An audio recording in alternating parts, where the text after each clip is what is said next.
Hey everyone, welcome back to my channel. Today I am going to be sharing with you how to commit to being healthy, because we all want to be healthy, right? And yes, I know it was a while away, but being healthy is on almost every person's New Year's resolutions list, to start being healthy. This is your year, and then just slack off because you want to be healthy, you're just not committed to it. And believe me, I've fallen down that path. We all have. I want to help you today by sharing some of the tips that I have learned to help you to stay committed to being healthy. The first tip I want to share with you is to set realistic goals. So when you're doing your New Year's resolutions, your goal is to just be healthier. But what does that mean exactly? It can mean many things for different people. For me personally, it means that all 5 dimensions of health, physical, mental, emotional, spiritual, and social, all your 5 dimensions of health are in good condition. That is what being healthy for me means. It could mean something different to you, that's totally fine. But on the terms of setting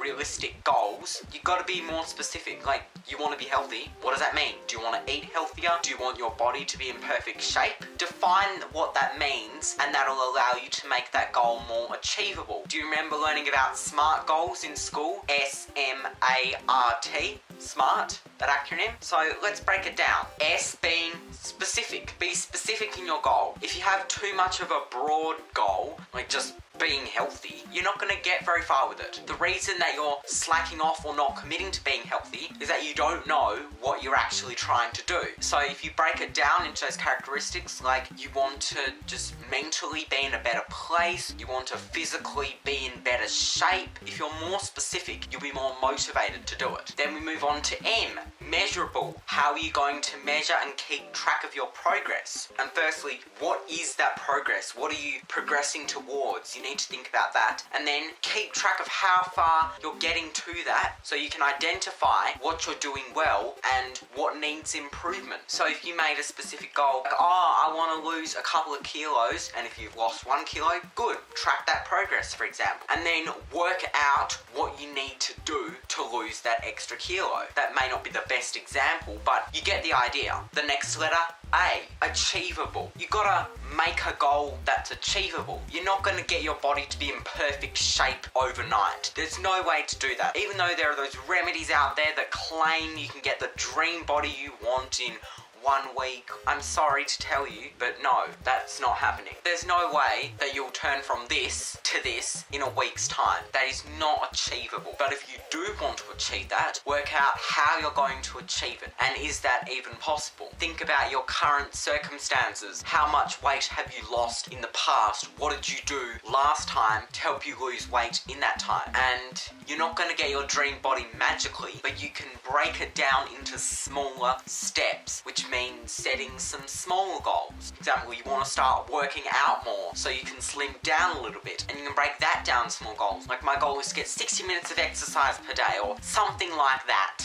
And then if so, think about how you're going to set aside time to do that. What's in your schedule? Maybe, and if so, maybe cut it down from 60 minutes to 30 minutes. It may not be ideal, but it's progress. Then the next letter, R, relevant. Is this goal relevant to what you want? Dig down why you want this dream body, for example. What will you achieve? Do you just want it so you can look good on Instagram? Or do you want it to feel better? And I mean feeling better about yourself, but just also feeling cleaner as well. So why do you want this dream body? What's in it for you? Will it make you happy? Deeper into that, and that'll allow you to adjust your goal if necessary. And then the last letter, T, time. What is the time period in which you want to achieve this goal of targeting the dream body? Now obviously with that, there's no way to tell how long it will take, because it entirely depends on you. But I'll give you another example. If you want to start building up your exercise from 5 minutes a day to eventually 60 minutes a day, how long will it take you to build that up? So do a time period. This week I'll do 5 minutes of exercise a day. The next week I'll do 10 minutes a day. And as you slowly build those minutes up over the weeks, you'll get there, and eventually you'll be exercising 60 minutes per day. So basically what I'm saying, just set SMART goals for yourself, and if you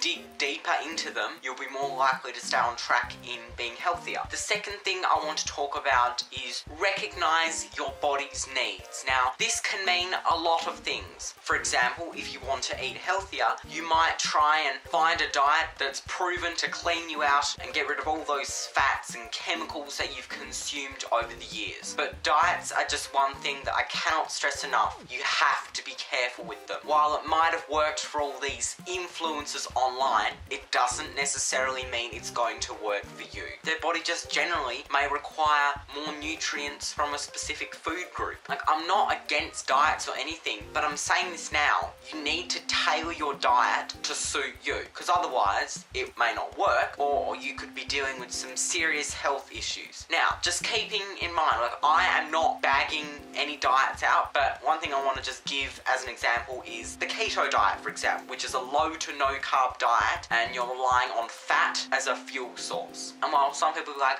oh, perfect, a low carb diet, that would be perfect because I eat too many carbs and blah, blah, blah, blah, blah. But some people that undertake the keto diet are doing it because maybe they're not getting enough fat in their diet, or, as I said, consuming way more carbs than they need to. But you can still cut down carbs, because if you're doing it because you want to cut down carbs because they supposedly lead to weight gain, which I want to say, a huge amount of processed carbs over time will lead to weight gain, but some people need more carbohydrates than other people. So maybe your body needs a whole lot of carbs, and if you cut those out, you could face some health issues, possibly even death. So I just want you to be very careful when picking a diet. But if you're not getting enough fat in your diet, then yeah, maybe the keto diet is for you, but please do not take my word for it. I'm not qualified in this area, so I'm not one to choose the diet for you. You need to make that decision yourself. But if you are considering diets, it's best to consult your medical professional, because they will know a lot more about it than me. If you want to just try the diet out for a short period of time, that'll probably be fine. But if you want to do it because you believe it'll slim you down, just be wary, it may not work for you. That goes the same for people with an iron deficiency. They need to have foods with lots of iron in it, and if you follow that, you may not need that much iron and you could face health issues. Like, it really just depends. Like, and if you're trying to do that keto diet and you're not seeing any progress, then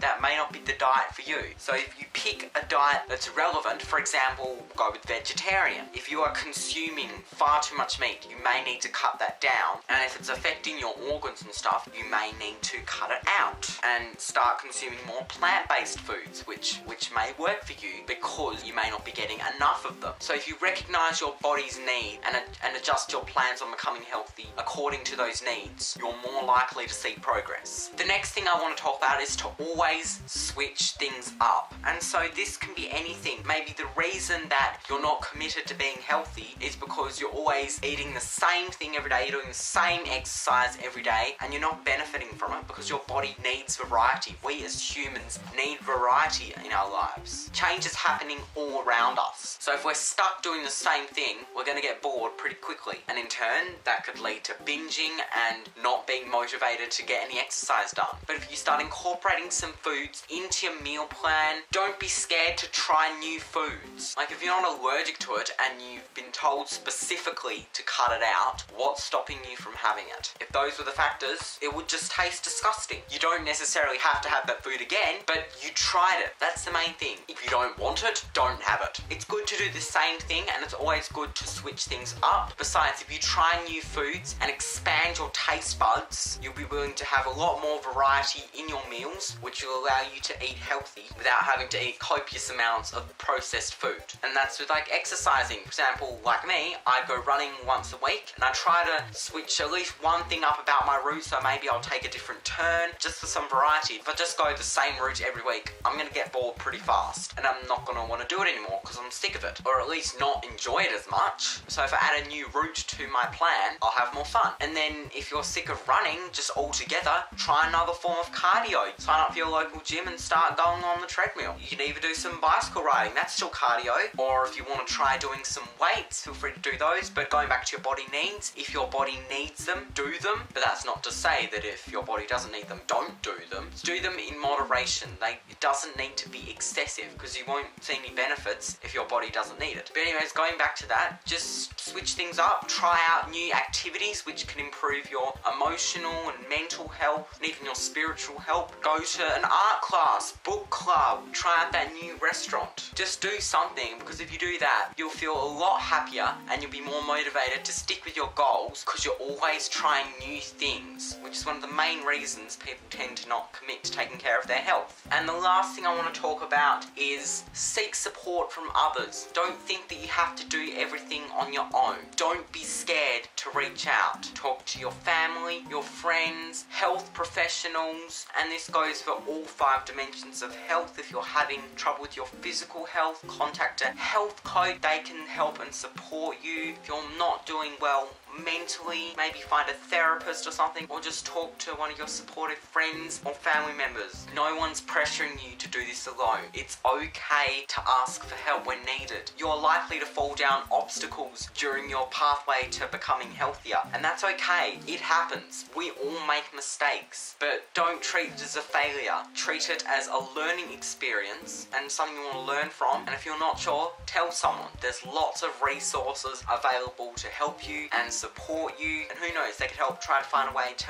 make being healthy more fun for you. And of course, if you do that, you'll stay committed. Professionals would have had lots of experience learning about their area. There's no such thing as a stupid question or new opportunity. There's no shame in others helping you to achieve your goals, and in return, you could do the same for them, and they can lead you on the right track to achieve your goals and be committed to this journey of becoming healthier. So basically, that is it for this video on how to stay committed to being healthy. Please let me know in the comments if these types of videos are something you'd be interested in to see on my channel. I'm open to any new ideas, anything you want me to talk about, anything you want me to do. Just comment down below and I'll do my best to make that happen for you. But thank you all so much for watching. Be sure to give this video a like if you enjoyed, and subscribe and hit the bell so you don't miss any new videos.